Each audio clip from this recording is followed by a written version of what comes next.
কোচবিহারে বিজেপি চালিত পঞ্চায়েতে তালা ঝুলিয়ে দিল তৃণমূল। তুফানগঞ্জ বিধানসভার ফুলবাড়ি এক গ্রাম পঞ্চায়েতে তালা ঝুলল। লোকসভা ভোটে জয়ের পর বিজেপির পঞ্চায়েতে তালা ঝুলালো তৃণমূল। তুফানগঞ্জ থানার পুলিশ গিয়ে অবশ্য পরিস্থিতি সামাল দেয়। কোচবিহারে বিজেপি চালিত পঞ্চায়েতে তালা ঝুলিয়ে দিল তৃণমূল। তুফানগঞ্জ বিধানসভার ফুলবাড়ি ১ নম্বর গ্রাম পঞ্চায়েতে তালা ঝোলালো তৃণমূল।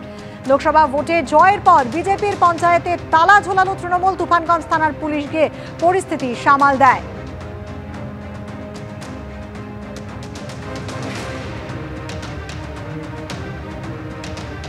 সুনীত হালদার আমাদের প্রতিনিধি রয়েছেন আমাদের সঙ্গে। সুনীত, ইতিমধ্যে সিসিটিভি ফুটেজ প্রকাশ্যে এসেছে, অর্থাৎ তা পুলিশের হাতে। সেক্ষেত্রে কারা এত বেপরোয়া ভাবে একেবারে প্রকাশ্য দিবালোকে এইভাবে সোনার দোকানে ঢুকে লুটপাট চালালো? দেখো কুসুমিতা, খবর পাওয়ার সঙ্গে সঙ্গে ঘটনাস্থল থেকে ডোমজুর থানা 500 মিটারের কাছাকাছি হবে এবং এই খবর যায় সেখানেও ঘটনাস্থলে ছুটে আসে ডোমজুর থানার পুলিশ এবং হাওড়া সিটি পুলিশের যারা পদস্থ কর্তা তারাও ছুটে আসে। আমি আমার ক্যামেরা পার্সন দেখাতে বলবো যে এই যে হাওড়া সিটি পুলিশের যারা গোয়েন্দারা তারাও কিন্তু এখানে এসেছেন এবং গোটা ঘটনা তদন্ত শুরু করেছে এবং সিসিটিভি ফুটেজ সংগ্রহ করে যে 4 জন এই এত বড় অপরাধের সঙ্গে যুক্ত তাদের আইডেন্টিফাই করার চেষ্টা করা হচ্ছে এবং তারা অন্য ক্রাইমের সঙ্গে যুক্ত কিনা সেটাও দেখা হচ্ছে। যেটা জানা গেছে, দোকানে ঢোকার পর তারা কিন্তু হিন্দি ভাষায় কথা বলছিল, অর্থাৎ তারা কিন্তু স্থানীয় বাংলা ভাষায় কথা বলছিল না এবং তারা হিন্দি ভাষায় কথা বলছিল। প্রাথমিকভাবে পুলিশ যেটা মনে করছে এরা বহিরাগত, অর্থাৎ বাইরের কোনো স্টেট, পাশের স্টেট বিহার বা ঝাড়খণ্ড বা অন্য জায়গা থেকেও আসতে পারে এমনটাই মনে করা হচ্ছে এবং প্ল্যান মাফিক তারা ডাকাতি করেছে। ডোমজুর যে এলাকায় এই সোনার দোকানে ডাকাতি হয়েছে, এখানে অনেক সোনার দোকান আছে ডোমজুর এলাকায় এবং হাওড়ার মধ্যে ডোমজুর এলাকা কার্যত সোনা এবং হীরের ব্যবসার জন্য বিখ্যাত। প্রচুর ছোট বড় দোকান আছে এবং এখানকার যারা শ্রমিক, পরিযায়ী শ্রমিক, তারাও কিন্তু বাইরে কাজ করে এবং বাইরে কয়েক বছর কাজ করার পর পুঁজি জমিয়ে এখানে এসে দোকান করে।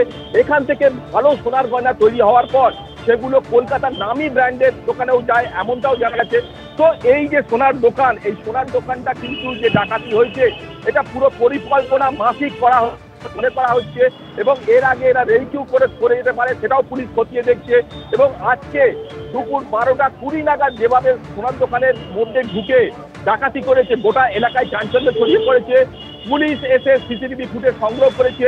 বাবা এবং ছেলে, যারা রাকেশ দাস ছেলে সেই সময় দোকানে উপস্থিত ছিলেন, তাদেরকে কিন্তু তারা এখন হাসপাতালে গেছে, তাদেরকে কিন্তু আলাদা করে জিজ্ঞাসাবাদ করা হচ্ছে।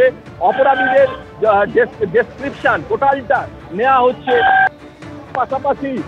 এর পাশাপাশি যারা এই ঘটনার সঙ্গে যুক্ত তাদেরও কিন্তু খোঁজ চলছে। একেবারেই শুনি, তুমি আমাদের সঙ্গে থাকো। একের পর এক সোনার দোকানে ডাকাতির ঘটনা গত বছর আমরা দেখেছিলাম পুরুলিয়া এবং রানাঘাট সেনকো গোল্ডের দোকানে কিন্তু ডাকাতির ঘটনা হয়েছিল, আর মাত্র 2 দিন আগে রানীগঞ্জে কিন্তু সেই একই ঘটনা ঘটেছিল সেনকো গোল্ডে। সেখানে কিন্তু ডাকাতির ঘটনা ঘটে, কয়েক ঘন্টার মধ্যে একজনকে পুলিশ গ্রেফতার করে। আর তারপর ফের আজকে ডোমজুর একেবারে দিনে দুপুরে প্রকাশ্য দিবালোকে 4 জন দুষ্কৃতী তারা মুখ খোলা অবস্থায় এসে একেবারে লুটপাট চালিয়ে গেল। সশস্ত্র অবস্থায় এলো তারা, হামলা চালালো। দোকানের মালিক তিনি আহত হয়েছেন, তার ছেলেও কিন্তু হাসপাতালে চিকিৎসাধীন।